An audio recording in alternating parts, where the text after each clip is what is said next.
Welcome to the Deconstructionist Podcast. I'm your host, John Williamson, and we're back for the last of the re-release series, and here's your Halloween treat.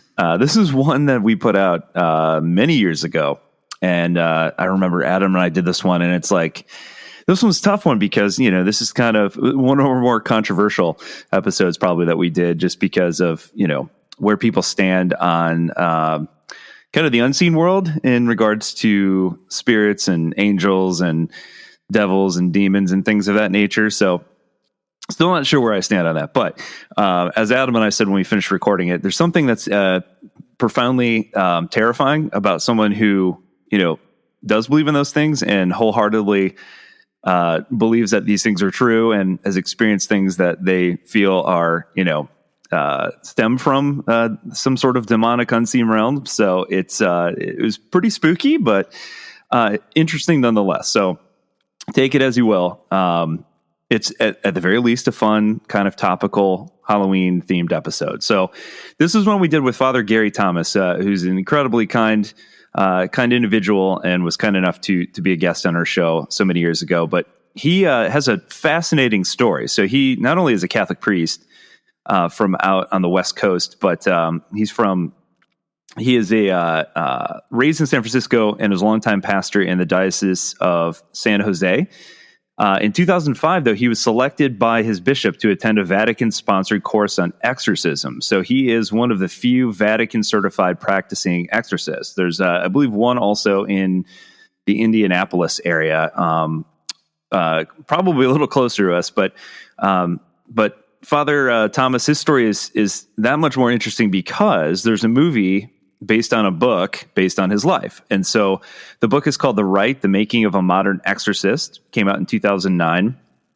And they made a movie about it starring Sir Anthony Hopkins. And it's obviously they took some artistic liberties with the film, and we talk about that in the interview a little bit, but fascinating story, fascinating individual, and just kind of an interesting thing all around. So take it as you will. Some folks listening are like, you know, poppycock, and some are like, you know, it's possible. So who knows, right? But at the very least, we thought it was an interesting Halloween topic to cover, and so here we are, Halloween week. You're welcome. For all things Deconstructionist, www.thedeconstructionist.com. You can listen to our entire back catalog of episodes. In fact, at the end of this month, now that you've listened to potentially all 5 of the re-release episodes of some of our greatest hits, you can go all the way back to the beginning and check out our first interview with Dr. Timothy Mackey or any of the other episodes that we did way back in the day. And so we covered a lot of topics, covered a lot of ground, talked to a lot of fascinating guests. So half the time I forget even who we've spoken to over the years, over these last 7 years. And it's quite incredible that we were fortunate enough and lucky enough to be able to interview some of these guests. So, you know, that is not lost on us for sure. So you can go back all the way to the beginning of our archive of episodes on the website. You can stream them right through there if you want. You can also check out our blog, which is in dire need of updating. I promise you, I am working on several things that I will post in the very near future once life calms down a little bit. But you can also link to us on social media. You can find our web store on there. So if you want a Deconstructionist pint glass that makes your beer taste better, or iced tea, whichever, you can find those on there. We got coffee mugs, t-shirts, all that jazz. Otherwise, yes, subscribe, rate, and review. That's important. Helps people find us, and word of mouth is is basically our bread and butter. We are an independent podcast, not affiliated with a network, and so we work hard for every listener that we have, and really the vast majority of our listeners are based on word of mouth, based on you guys telling other people, hey, we think what they're doing is meaningful and worthwhile. Check it out. And so I appreciate each and every one of you who have passed this along to someone else. So many, many thanks. And starting in a couple weeks, I will be releasing brand new content. So finally, back to some new stuff. And so I've got some really cool topics I can't wait to cover. with you guys. So more to come in a couple weeks, starting in November and December. We'll finish off the year, believe it or not. And then I'll be taking my usual month or two off at the beginning of the year just to stockpile episodes and get things rolling. But excited about some of the guests I'm talking to right now and in the process of setting up those interviews. So thank you guys so much for listening. Hopefully you enjoyed this re-release series, I guess we'll call it, during the month of October. And if you did like it, something that, hopefully, I'll do again in the future, pull out some even more old episodes. So, some of you who are newer listeners can check them out. So, also on the horizon, we've been getting requests we did a long time ago. We did a recommended reading, episode, just a shorty. And so talking to Adam about that right now. Yes, we are still friends. He's just a busy boy. So he and I have been talking about some of the stuff that we've been reading. And so we'll put together something as far as that goes and put that out in the near future as well. So, all right, let's get to it. Spooky, spooky. Father Gary Thomas, here you go. Happy Halloween. Do you believe in love 'cause I'm alone? Do you believe in hell 'cause I am helpless? This water I am treading. Yeah, non-denominational mainly. A little bit of Lutheran. That's fine. The ministry of exorcism would be a service. It would be a service within the church. So I don't mean by that a church service, but I mean by that a pastoral service. Right. It's a form of pastoral care. So that's why I asked you what your backgrounds were, because at least we can kind of talk a common language. Because all Christians and all Christian churches would use the word ministry. Just about all would use the word ministry as a way of expressing the kind of care that the church tries to provide for our people. And so, yes, I'm a full-time priest, that kind of is an oxymoron. As a priest, in the Catholic sense, it's sort of like there's 31 flavors. So, there's lots of ways that priests serve in the church. And I happen to be what we would call a diocesan priest, which means that I'm basically a parish priest. So I serve in a parish, but there's other ministries that priests who are parish priests can also be involved in. I mean, some can teach in high schools. They don't have to necessarily be part of a religious order, although usually all of these sort of specialized ministries, more often than not, are done by religious orders. In the ministry of exorcism, usually, but not limited to, because I have plenty of examples of guys who are in religious orders and who do this too.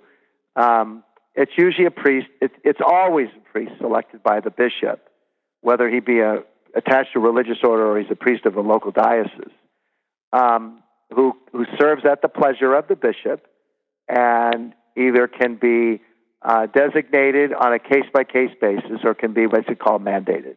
I happen to be mandated. And so, but it is a ministry. It's a recognized ministry within the church. It's been part of the church since the time of Jesus. Wow. Who performed exorcisms himself. And right. That's in the scriptures.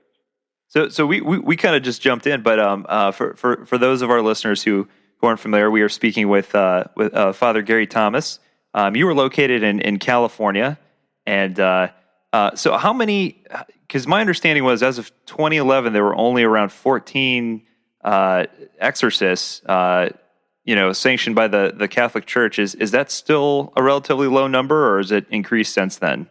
Oh no, it's increased. It's increased exponentially, really, since the movie. Oh wow! But I think the movie did move the needle.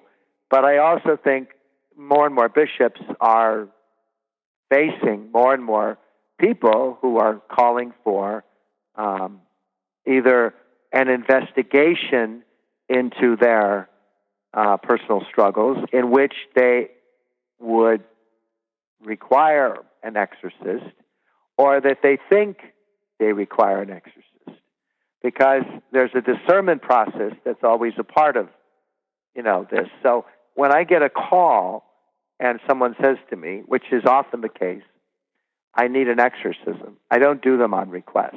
That doesn't happen that way. That may not be what they need.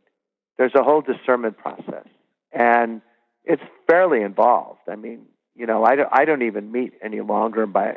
I'm not usually the first contact. My team is, although I get lots of calls because I just don't have the time. I mean, I could have 10 calls a week, often. Wow.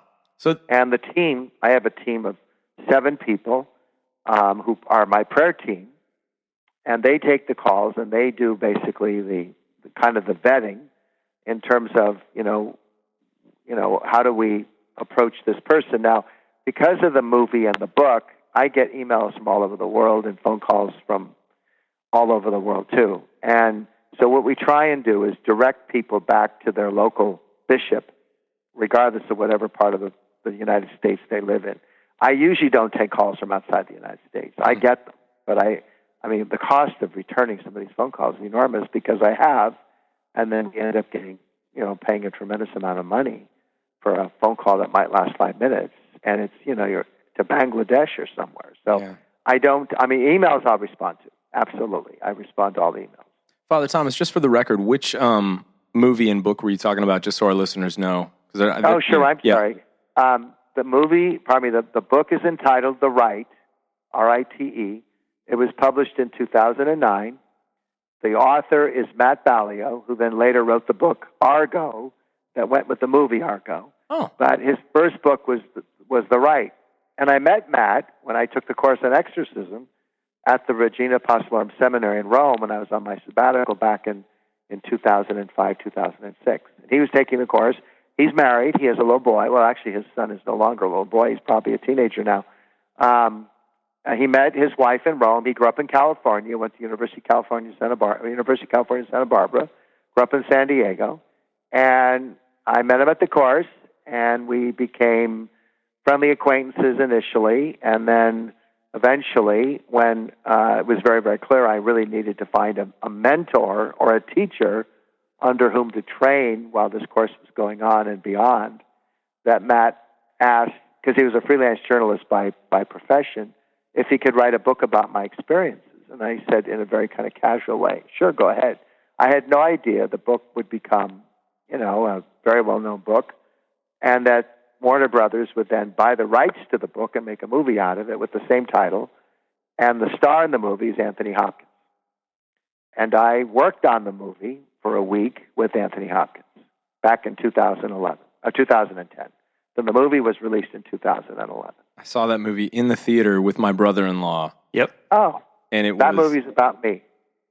When John told me that, because John set this interview up, I was so excited to tell my brother-in-law and now everybody that we get to speak with you, because this is so fascinating. Well, I think from an objective point of view, I mean, not everything in that movie is true in and of itself. So in other words, not everything in that movie happened to me, but there isn't anything in that movie that couldn't legitimately happen. Oh I mean, gosh. My character was portrayed not by Anthony Hopkins. He was my mentor. The young priest was me, although I was not on the way out of the church. I hadn't lost my faith. I was ordained 22 years in real life. So, I always tell people the movie's a movie. But I've given lots of talks. When the movie was released, I was down in Hollywood at the red carpet with Tony Hopkins and the crew and my mom and dad and siblings. And, it was kind of like, I can't believe this is actually happening. But you also, it's what's important to keep in mind is that it's a movie. And also, my ego is not so, inflated that I don't recognize that in real life, everyone who comes to see me is suffering. Mm. And that's, Christ is the exorcist, not me. And so I've never lost sight of that. So, I just never got overly impressed with the movie. I mean, I thought, well, it's a great opportunity to evangelize people. But I just never let it go to my head. None of that stuff ever did. Because honestly, when you're in the trenches and you're involved in an exorcism or a deliverance, and you've got the person in front of you, the suffering is palpable. And sometimes the preternatural activity is right in front of you, it makes everything else you do pale, because you're in major combat with Satan or a group of his agents, and it's very sobering. And a lot of people think this is all kind of medieval and superstitious, and it's all kind of made up, and it's not. None of it is. I never doubted there was a Satan. I had just never ever seen what I see now until I actually went to Rome and then found Father Carmen to work under, and then began observing, exorcisms and deliverances with him, and seeing the same kinds of manifestations in person after person, and realizing, okay, this must be real. So one of the things you mentioned at the very beginning is you said that you have a team that kind of takes a look at the person first, and I've noticed that in other interviews you've talked about the fact that there's a whole array of different tests, medical, psychological, that they have to go through in order to rule out a lot of other things. So maybe you could talk about that a little bit, and also there are also, I've read, I think if I remember correctly, 6 classic signs that they have to kind of meet in order to fulfill the requirements that they would need to be eligible. Well, let me answer the second question first, then I'll answer the first one. It does not require, the protocol in the Roman Catholic tradition does not require that all 6 signs must be manifested in order for an exorcism to happen. You actually only need 1. And so it's rare that I would see all 6 signs. But there are 6 classic signs of a demonic condition. And I like to use the word condition as opposed to possession, because not every person who comes, in fact, it's rare that a person would come and they are suffering from basically a complete demonic possession. That means in our world, whereby a demon, or much more accurately, a tribe of demons, and that's what they're called, because there's never just one, there's a tribe. A tribe of demons has taken basically full control over the body of a human being. That does not mean that they're taking control of the soul. It just means they're taking control of the body. Most people who are full possessions have a very, very difficult time functioning even at a basic level. And I've encountered that a few times. The majority, however, where there is a demonic condition, as I refer to them as a condition rather than using the technical terms, because for exorcists, the word obsession and oppression don't always mean the same thing. So for me, an oppression refers to a kind of depression, and an obsession has characteristics of what we would say would be psychotic hallucinations, visual or auditory. And so you have to sort all that stuff out. Now, there is a 4th level, and it's called integration. And integration means where the person has chosen to accept the demon. Those people don't usually come to see me. Or if they do come to see me, and I had one recently come and see me, they're in big trouble. Because not only have they crossed the line, they basically now want to sever the relationship between the demonic and themselves. And Satan is like the mafia. He's, once you're in, you can't get out. Or it's very difficult to get out. And so usually the people that come to see me, if there is something of a demonic condition present, it's usually of a kind whereby they can function. They can have a family, raise their kids, have a job, drive their car. It's just that when they're in the presence of the holy, such as a church or even a priest or some other example of holiness, that they get sick or they have very, very strong adverse reactions. And that can be a sign. It is usually a sign of a demonic problem. So, but you have to discern all that. So, even in the forward of the ritual of the Psalm Rite of exorcism, it's very clear in there. The exorcist must consult experts in other fields. So on my team, I have the prayer team, which is one team. Then I have a team of professionals. I have a medical doctor. I have 2 clinical psychologists. One is bilingual. I have 2 psychiatrists. One is bilingual.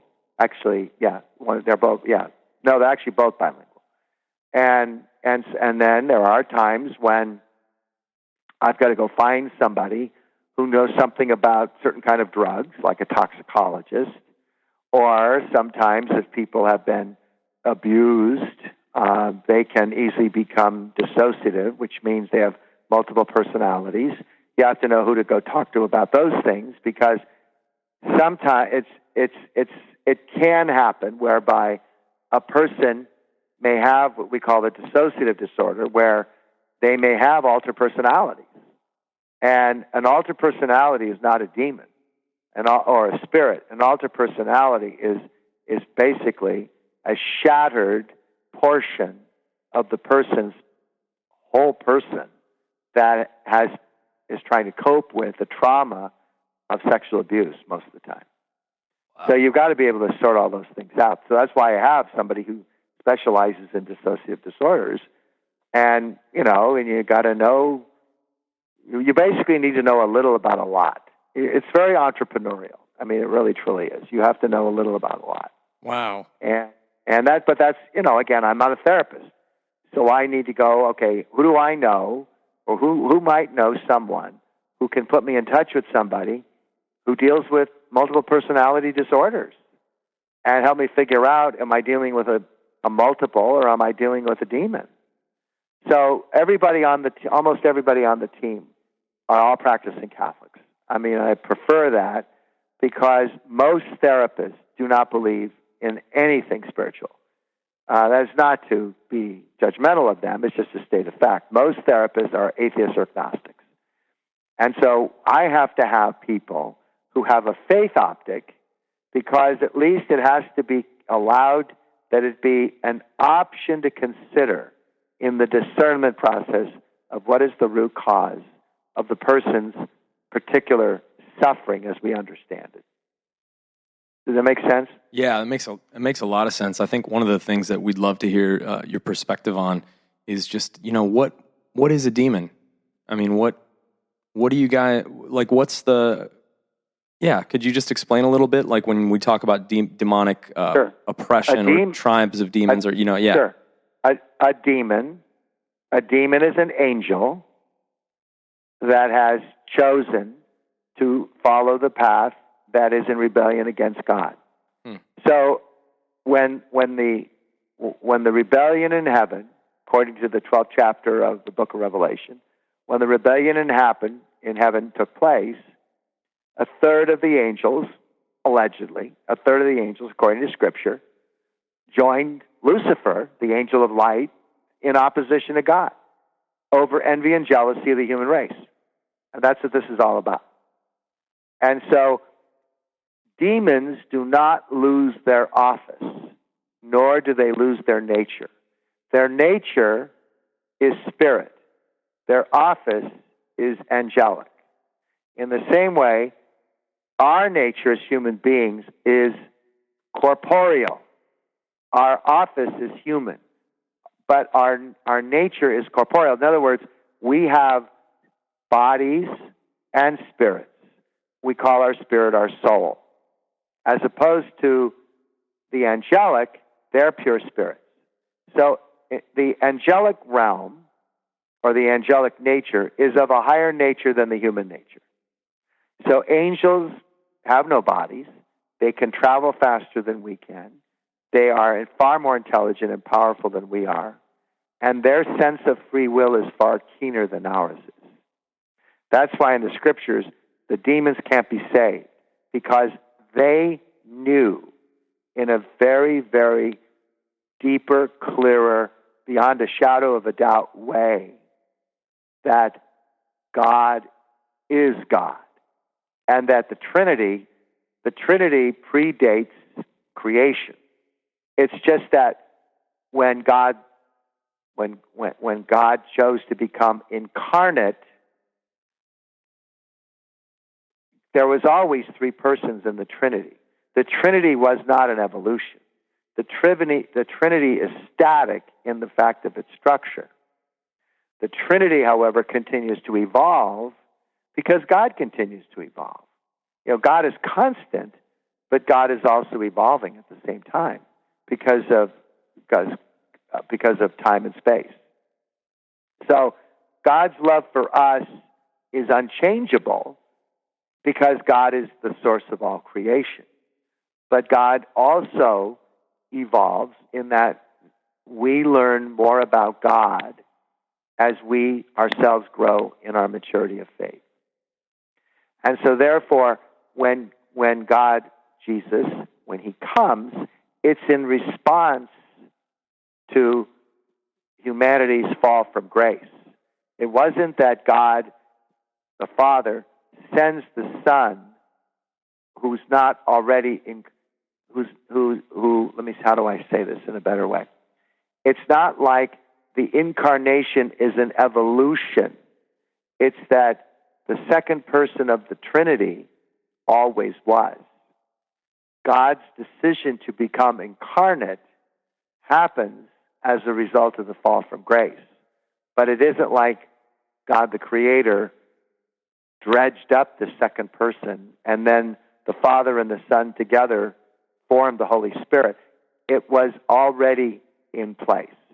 As the love of the Father and the Son, yes, create the Spirit, but it all what didn't happen in response to the fall from grace. And so therefore, the demonic operate in a community of chaos, in the absolute opposite of how the angelic operate with Christ. They operate in a community of harmony because of their love for God. On the other hand, the demonic operate in a community of chaos because of their hatred for the human race and of God and their rebellion. So one of the questions that I know some of our listeners will want me to ask is so we have a loving God, we have these rebellious angels. Why not, from God's perspective, why not just cause these rebellious angels to cease to exist instead of allowing them the power and the opportunity to essentially, dabble and mess with human beings, his creation? In order that God provide us with a very clear choice as to whom we owe allegiance.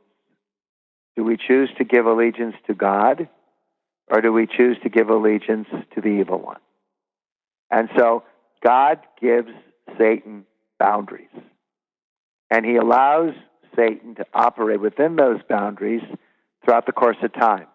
At the end of the age, which we call the parousia in the Greek, meaning the end times, the end of the world, Satan and the demonic will be destroyed. But until such time, they operate within boundaries. And they operate within boundaries for God's greater glory, basically, as well as to give human beings a very clear path and choice in terms of the direction they want to live their lives in. So I think this is the perfect time to get into, so what factors contribute to a person potentially becoming possessed? That's a good question. Well, when people come in and seek our counsel and assistance, we're always listening. In the interviews, we're always listening for doorways. So a person really has, I would say, the vast majority of cases of people whom I serve are people who basically have gotten the attention of a demon because they've conjured the demonic or the spiritual through artificial devices.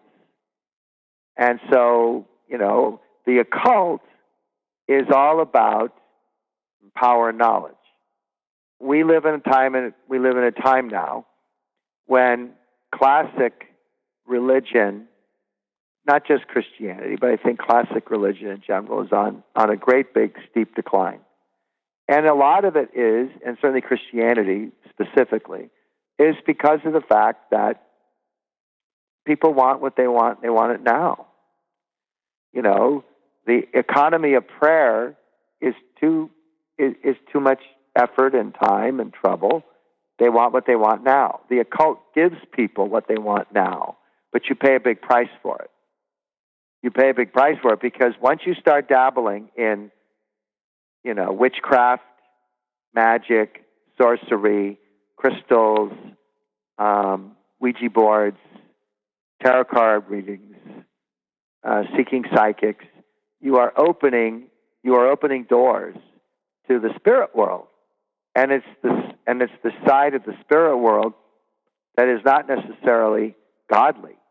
In fact, it's mostly anti-godly, and it's anti-godly because it's a cheap imitation of, you know, being able to move outside of the material world.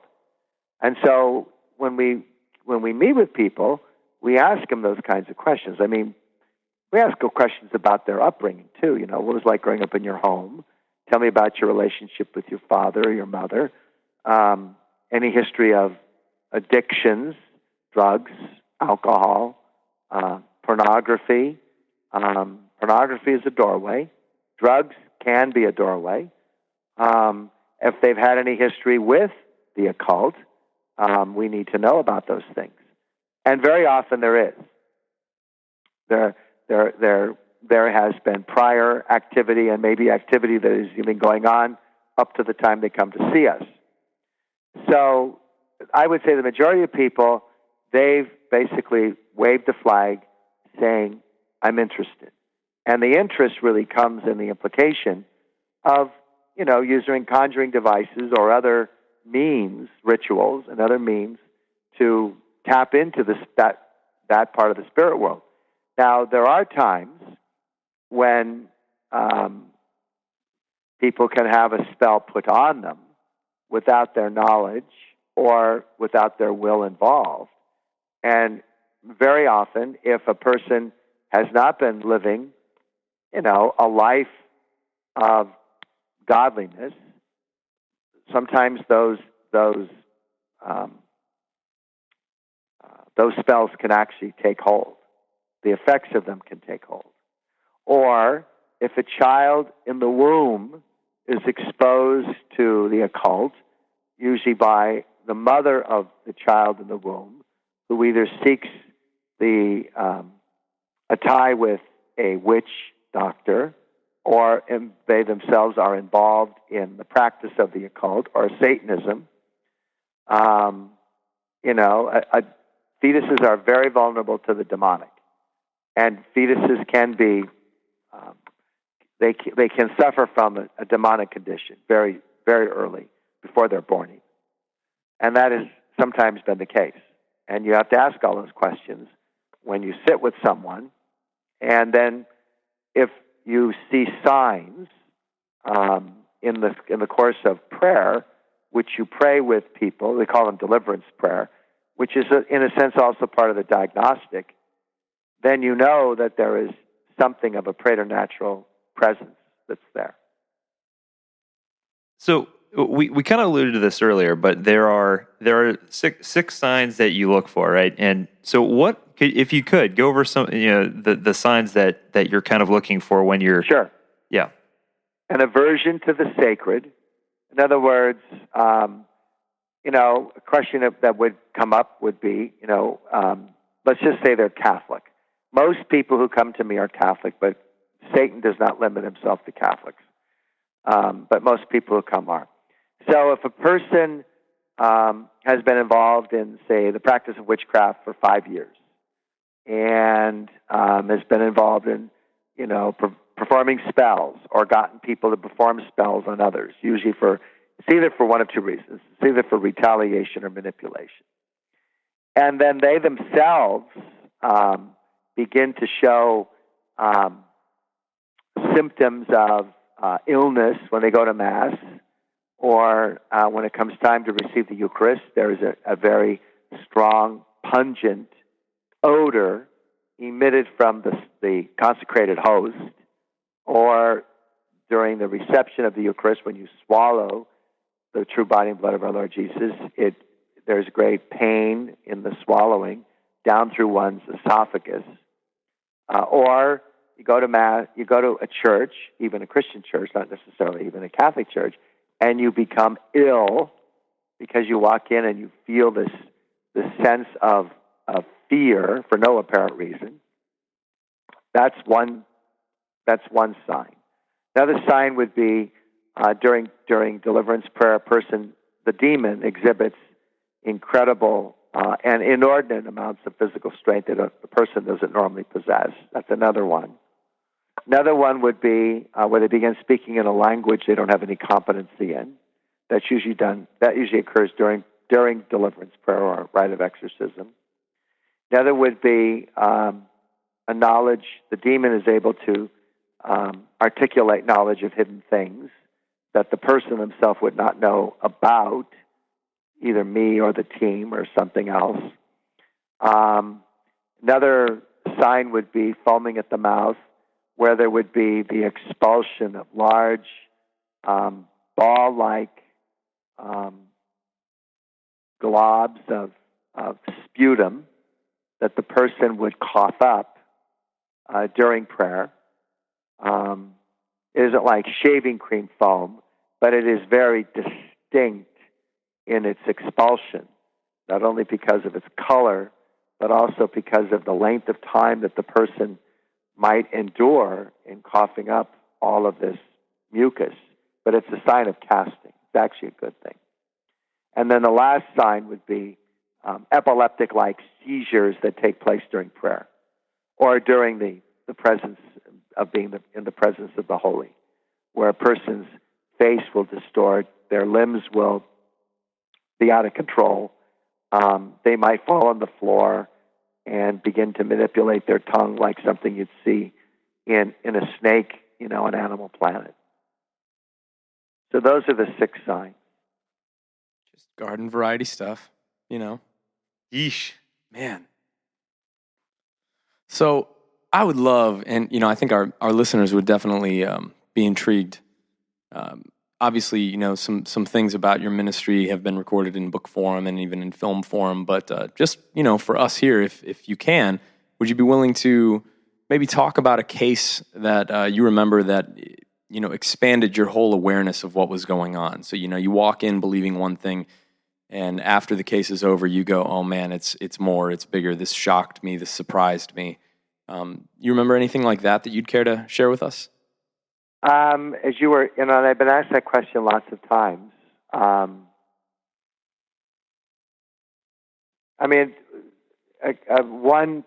One amongst many took place a few years ago when a man was brought to me from another diocese, actually, because they had no exorcist in this particular diocese, and it's not too far from here. And the person had actually manifested at the Easter Vigil in the cathedral at the feet of the bishop. And they had no exorcist. So I was called, and the person came with family. And, what really took place were these ferocious manifestations during prayer. That was the result of the person being exposed to the demonic in the womb, whereby the father of this man did not believe that his wife was carrying his child. He was suspicious that his wife was carrying the child to someone else. So he started performing acts of witchcraft on his wife, and she in turn began retaliating by doing the same thing. When the child himself was 2, he was molested by a half-brother and a cousin. And so that provided the doorway for the demonic to come in. So that the child was already exposed to the witchcraft, but it was the abuse that provided, in a sense, the engine to usher in the presence of the demonic. And so this guy, for years felt that there was something tied to him, but he always thought it was his guardian angel. He always felt there was something attached.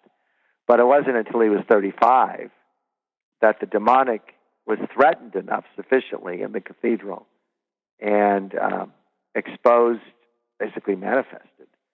And it caused this guy tremendous hardship. And so we worked with him for about 4 years. And we finally concluded our time with him because he was at that time unwilling to continue certain disciplines that were required, such as worship every week and confession every month.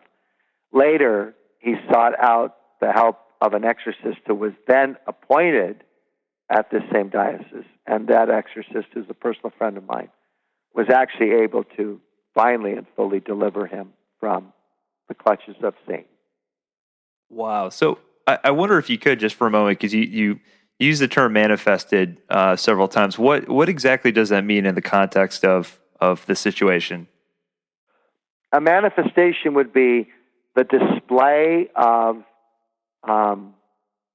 the display of a reaction to prayer.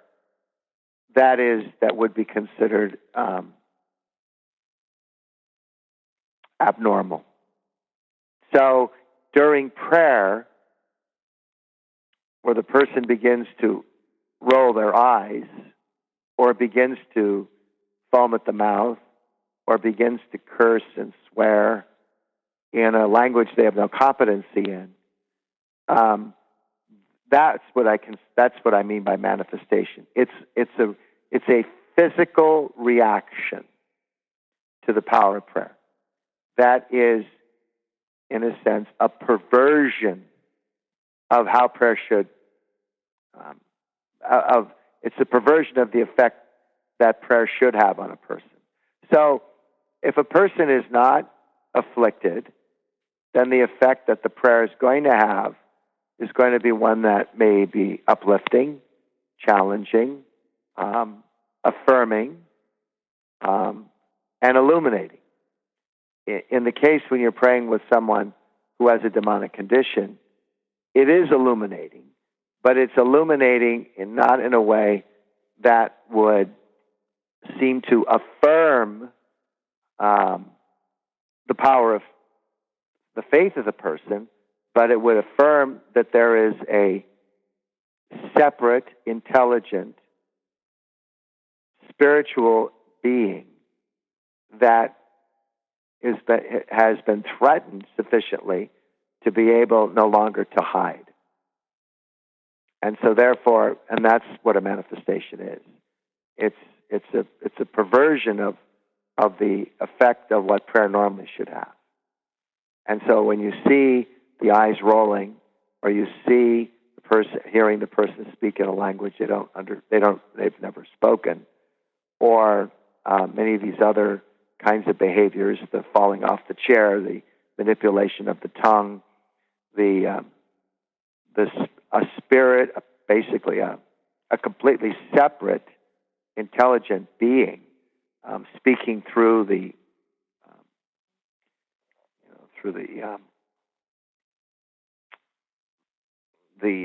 host of the person who has a soul, and basically taking over the person. That's what I mean by manifestation. So, in a lot of the movies, I think, most people who, like horror movies, have probably seen at one time or another a movie about someone who's, possession, at the very least, The Exorcist and that sort of thing. And obviously, I would probably assume that the vast majority of those are very much, unrealistic in terms of what an actual exorcism looks like. But one of the commonalities, or one of the common themes anyway, that seem to pop up in these types of movies is that, when the demon or, Satan is speaking to the exorcist, it almost sounds like another voice or several voices. Is that something that's actually a real occurrence, or is that something that's just kind of a Hollywood vehicle, if you will? No, that's accurate. Wow. Much of what you see in the movies is very accurate. So when you saw the movie The Rite, and I worked on the scenes involving the pregnant woman who became impregnated by her father in a case of incest. All of those movements, those are all very accurate. Now, the critics panned the movie and said that was unrealistic, but honestly, they're all very ignorant. Those are very accurate because the director kept saying to me, "What do you think? What do you think?" I mean, I've been physically attacked. Now, I have a team. I never do any of these things alone, ever. And I've warned exorcists about that. You never want to be doing prayers alone, ever. If you have any suspicion that there's any kind of entity attached. Now, I've prayed with people sometimes alone, but there's no entity attached. But where it's been demonstrated that an entity is attached, you do not want to be with the same person in the same room with that person alone. Even having them in confession can be difficult. So what you see in Hollywood, a lot of that is very accurate. And everything in the movie, in terms of the woman and the reactions and the movement and the manipulation of the body, that was all very accurate. Because demons can manipulate a physical body, human body, any way they want. They have the power to do that. So take us through the rite of exorcism. I've got a copy of it here. I've very limited knowledge on the subject, beyond a couple of books, to be quite honest. But take people through. It's a series of prayers, obviously, and so kind of set it up for people. Like what does an exorcism look like? You mentioned there's a team that's with you, and kind of take us through that process. Well, usually what happens is, we don't always perform the solemn rite of exorcism on a person. We may do what we call prayers or sessions of deliverance, which the difference between a solemn exorcism and a deliverance is that deliverances are sessions in which prayers are addressed to God only. In the solemn rite, you have the authenticated ritual in Latin or in a few languages that the Church has approved, but the translation from the Latin to the English, or probably from the Latin to the language of the country, including English, where it's a prescribed order of prayers that are first addressed to God and then addressed to Satan. That's the major difference between a deliverance and a solemn exorcism. In a solemn exorcism, you actually have a ritual book. In a deliverance session, you're addressing God, but the prayers themselves don't necessarily have the official approval of the Church. But they're still permitted because they're addressed to God. And as long as they're addressed to God, any priest can actually pray. Any person can actually pray deliverance prayers. But if a person has a demonic condition, you really need to be trained to know what you're doing.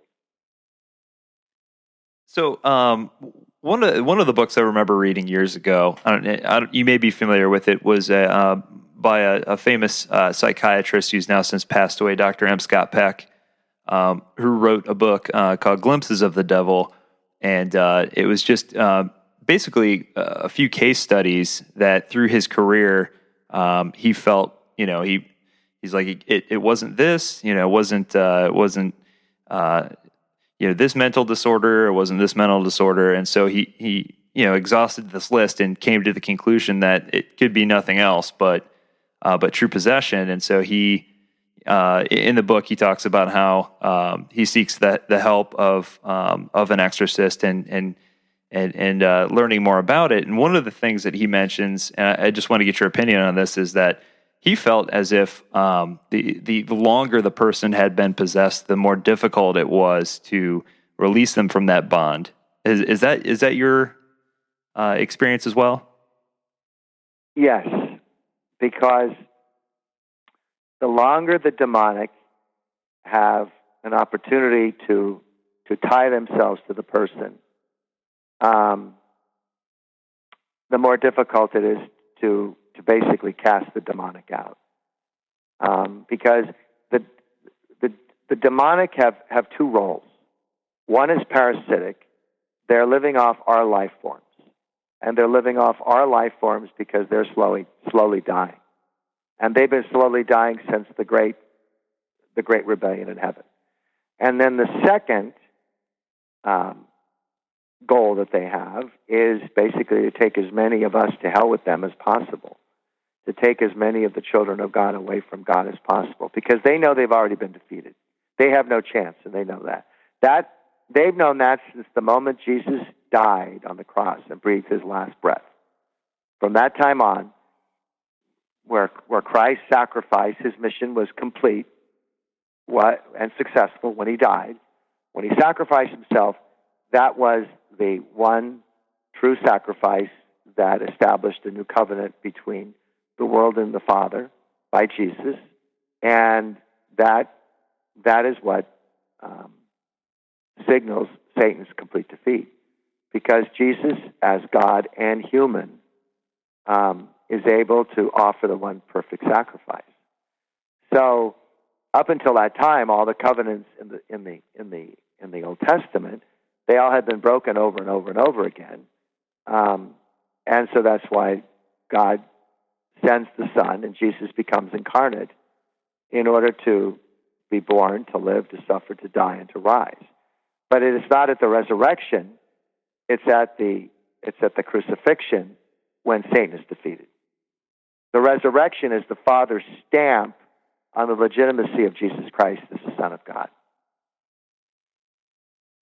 So, go on. That's right. And so, therefore, those are the two reasons why the demonic continue to try and afflict the human race. One, because they themselves are dying and live off our life forms. So the man I made mention of, who was, in the womb and then was abused at age 2 and felt that there was something hanging on him, but he thought it was an angel. The demons, there's lots of people who probably have demonic afflictions and they don't know it. And they may be sometimes confused with they have a psychological disorder, psychiatric disorder. They may think they have a mental health condition, and they may. And sometimes the cases I have are both mental health and demonic. Sometimes they're not. Sometimes they're demonic and they're not mental health, and sometimes they are mental health. And you have to sort all that out, because what you don't want to do, you want to relieve the person's suffering, but you need to do it in a way that's going to help the person. And so, you don't want to perform an exorcism on a person who's suffering from a psychotic disorder. You can end up doing a lot of harm rather than any good. And that's why you have a team, and you only go to a solemn exorcism when all other means of liberation have failed. And that's a judgment on my part, and that's in consultation with a whole bunch of different people. So, we're running a little low on time here, so I only got a couple more questions for you. But I thought one thing that was interesting that I made note of that in one of the interviews that you had done previously was you mentioned the fact that in the course of an exorcism, when you're addressing the demon or Satan or whatever it is that is possessing the individual, that you address it directly and stick to the facts. Why is that? What is the purpose behind that? Well, because the demons lie. By their very nature, they're deceptors. And so you state very, very tightly to obtaining the person's the demon's name and the doorway through which they came in and when they're going to leave. And you don't want to get into long conversations out of curiosity. You only ask the questions you have to ask. And they're going to resist as much as they can, because once they give over their name, then they lose their power. And once they give over their name, then they will end up going. It doesn't mean there won't be a battle, but they will go, and they know they've lost. So they'll do everything they can to be as deceptive and cunning and strategic, to do the very opposite things of what I'm trying to do. And it's a battle. And they want to hide because they want you to believe, like Satan has had such a great, track record of convincing large swaths of our populace that he doesn't exist. So if he doesn't exist, then you have no optic by which to judge evil. So, like, for example, this is I think a very poignant example. All of the chaos, and I'm not talking about the hurricanes and the fires and the earthquake in Mexico, all of the incredible, palpable chaos that is taking place in our world at this time globally. You can talk about Trump's presidency. You can talk about Kim Jong-un. You can talk about ISIS. You can talk about the persecution of Christians around the world. You can talk about the complete confusion of, like, let's talk about gender theory, where all of a sudden we've had this incredible uptake in the number of people who want to change their genders from male to female or female to male, or who think they're transgender. Where did all that come from? I'm not suggesting that people who are struggling with their gender identity are demonic. I'm not at all. What I am suggesting is that there has been a created condition by which people have become very, very confused about these matters. Or in the case of the Congress and the president, where, every day is like we're starting from square A all over again, and we don't know what to expect. Or you have a Congress that is completely, for all intents and purposes, impotent to do very much because they're all fighting with each other constantly. That's all spiritual warfare. And when people use that term, it's really not a. People interpret it as being something that's very kind of fundamentalistic, kind of evangelical, Pentecostal-esque, and it's a very suspicious term. But honestly, it's the most accurate term, because all of this chaos that's going on in our culture, and not just here in the States, all over the world, it's all, in one way or another, it's driven by Satan.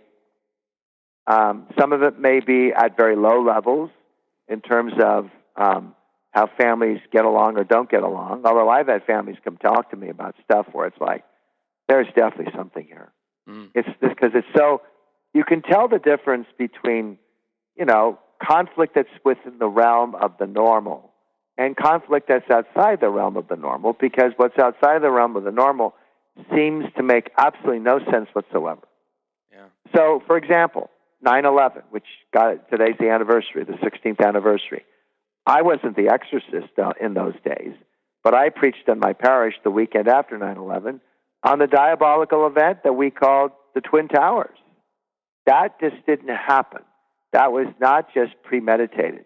That was of such a deeply evil, palpably evil, and immeasurably evil event that had all the trappings of something that was meant to be so far outside the reasonable understanding of most human beings that the intended carnage was supposed to create such an environment of terror that human beings couldn't get their heads around. That was a diabolical event. I have no doubt in my mind. Wow. When Columbine took place in 1999, the two young men who were responsible for all of those for that genocide, those two young men were involved in the occult. There was an occult altar in the home of one of those kids. And that's why I preached on that as a demonic event, because those kids were involved in Satanism. Man. So, and it's becoming more and more, it's becoming more part of our culture. If you were, where on the East Coast are you? We're more in the Midwest. We're in the middle of Ohio, so Columbus, Ohio. Okay. Just Google in metaphysical shops or botanicas and see how many of these little places of business show up in Columbus or in the surrounding areas. this stuff's becoming very, very mainstream now. And it's becoming very mainstream because it's becoming more acceptable. And what's making it acceptable is that large numbers of people are leaving Christianity specifically. But they're still seeking, because we're all spiritual beings. What makes us spiritual beings, we all have a soul. That people are still seeking answers to questions. They're unfortunately now seeking them down the wrong streets.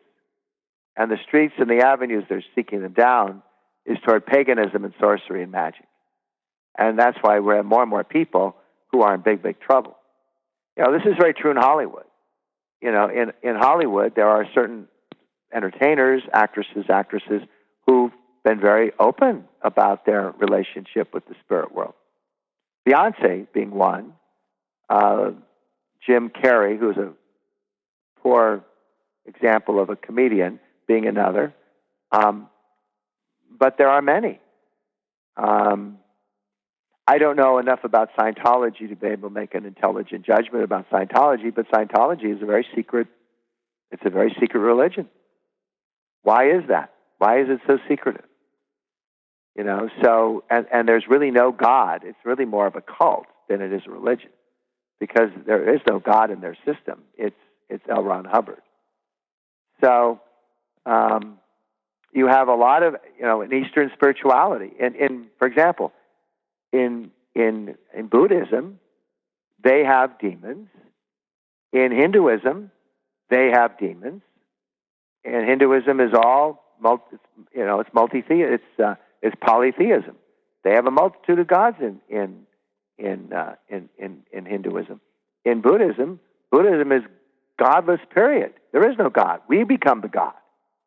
And we become the God when we ourselves are absorbed into nature. And it's our destruction, so to speak, is when we become, in a sense, kind of the God. It flies in the face of anything where there's any understanding of a supreme being. Now, that does not mean that any person who's a Buddhist is satanic. That when people choose to go and find, let's say, the word enlightenment in some of these places, in some of these structures, that sometimes they're also going to end up finding stuff that they're not expecting. So I think the important thing to end on then is in your professional opinion, what are some ways that people can protect themselves from this realm? Well, there are 4 ordinary means of protection. I've given talks specifically on what you're asking. There's 4 ordinary means. There's a faith life. In other words, I have an optic in which I judge that there is a supreme being bigger than me, and I would want to stress supreme being because there's lots of people who are quote-unquote spiritual, but when you ask what they really mean, they don't really know. And also, there are people who really know what they mean by spiritual. It has nothing to do with anything Christian. It has to do with New Age, the occult, Reiki, yoga, used for purposes of enlightenment as opposed to purposes of exercise. And that's a very different modality to use yoga. When people are using yoga for purposes of power, intelligence, and awareness, they're opening doors. Because there is actually a God attached to every single movement in yoga. And so the faith life, I have a relationship with God. And in that relationship with God, I acknowledge that there is a supreme being, an intelligent being, who's responsible for my creation, redemption, and sanctification.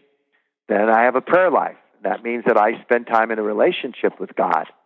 And I have a moral life. It means that my compass of how I live my life has clarity to it based on a set of moral principles and precepts in which I try basically and do good and avoid evil, in the most basic sense of the word and without putting too much Christianity attached to it.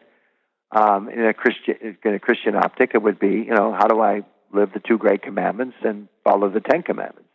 And then out of that, for Catholic, it would be, how do I fortify myself in the relationship I have with God, in the intention of building a personal relationship with God and living an ordered life. I have a sacramental system, namely the Eucharist, where we would say would be our Mass and confession, and Mass weekly, Eucharist weekly, confession monthly, prayer daily. You follow those 4 precepts, for a Catholic at least, the chances of anything happening are very nil. For a Christian, it would be the first 3, a prayer life, a faith life, and a moral life. For a non-Christian, it would be basically, how do I live my life in terms of how do I conduct myself? Even if I don't necessarily embrace Christianity, what we teach in the Catholic Church is what's called baptism by desire. So a person who may, for whatever reason, not be a baptized individual, it does not mean that heaven is not possible. It means that have I lived my life in the breath of the will of God? I've met people who have never been baptized, but were raised by parents who had a very strong ethic, moral ethic. Well, that matters, and that counts, and they may not necessarily have put a God label to the way they've behaved or lived, but they have lived in the spirit of what God's will would be for them, as far as, how do I choose to do good and avoid evil? But you follow those 4 precepts that I just mentioned. That's how you those are the 4 means of protection. Wow. Well, Adam and I just want to thank you so much for, I know we had to reschedule here and everything. So we want to thank you for taking the time out of your schedule to share some of this stuff with us. This is absolutely fascinating, something that Adam and I don't know a ton about. So we wanted to get the expert on. So thank you so much. Before we let you go though, so where can people go to get the book about your life? And if people are in need, what's the best way to get in contact with you? Well, the best way to get the book would be most likely through Amazon.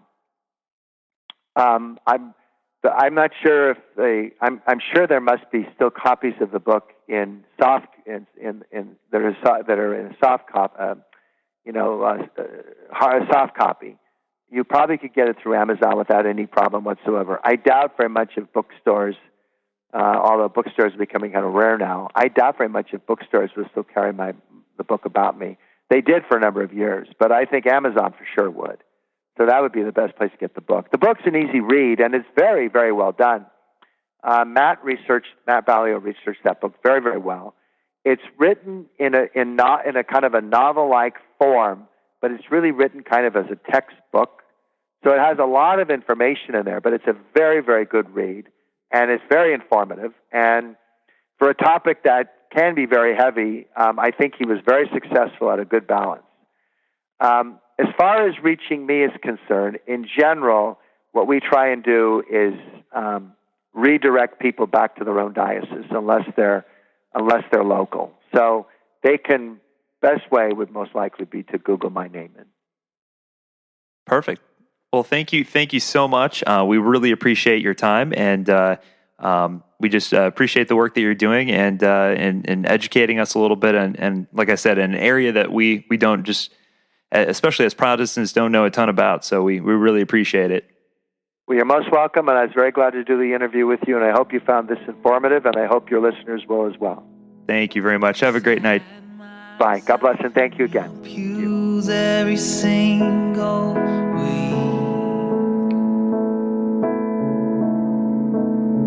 and I gave you my money so that you would tell me what to think.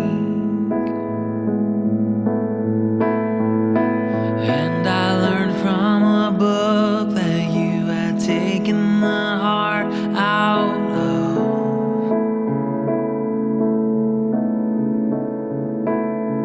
And that's how I learned to make exclusion look like love.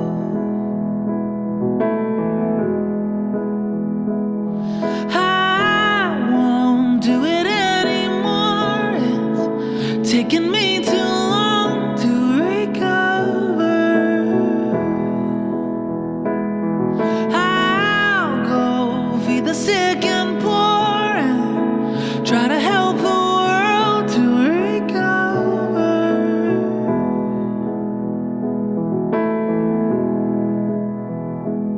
So come as you are.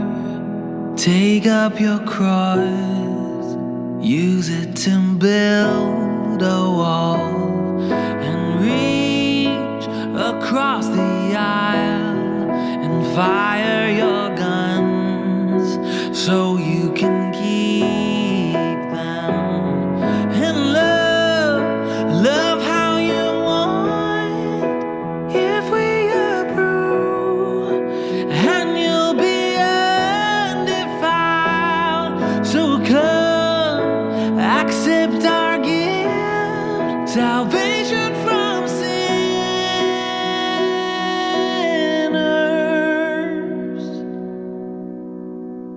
I won't do it anymore.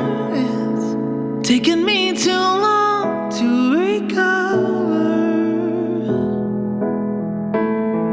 I'll go feed the sick and poor and try to help the world to recover.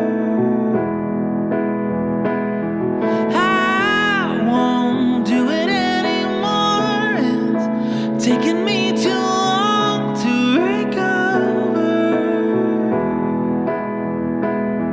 I'll go feed the sick and poor and try to help the world to recover.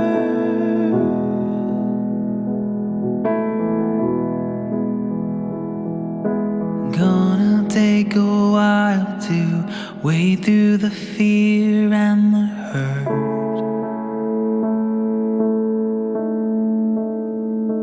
But I think there's a way for us to love